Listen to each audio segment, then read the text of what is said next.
ഒരു important constitutional അമെൻമെൻറ്റിനെ കുറിച്ച് 60 സെക്കൻഡ്സിൽ നോക്കാം. ഇന്ന് നമ്മൾ പഠിക്കാൻ പോകുന്നത് 42ാം ഭരണഘടനാ ഭേദഗതിയെക്കുറിച്ചാണ്. മിനി കോൺസ്റ്റിറ്റ്യൂഷൻ എന്നറിയപ്പെടുന്ന 42ാം ഭരണഘടനാ ഭേദഗതി 1976 പാർലമെന്റ് പാസാക്കുന്നത്.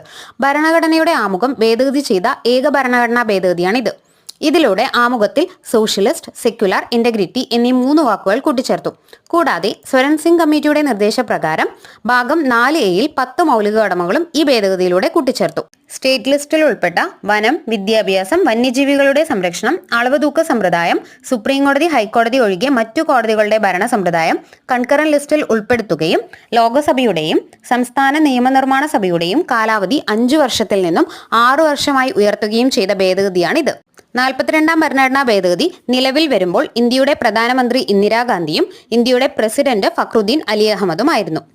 2025 ഭരണഘടനയുമായി ബന്ധപ്പെട്ടും ചോദിച്ച എല്ലാ ക്വസ്റ്റ്യൻസും അതിൻ്റെ കണക്റ്റഡ് ഫാക്ട്സും നമ്മുടെ ചാനലിൽ അപ്ലോഡ് ചെയ്തിട്ടുണ്ട്. ഒന്ന് കണ്ടു നോക്കൂ.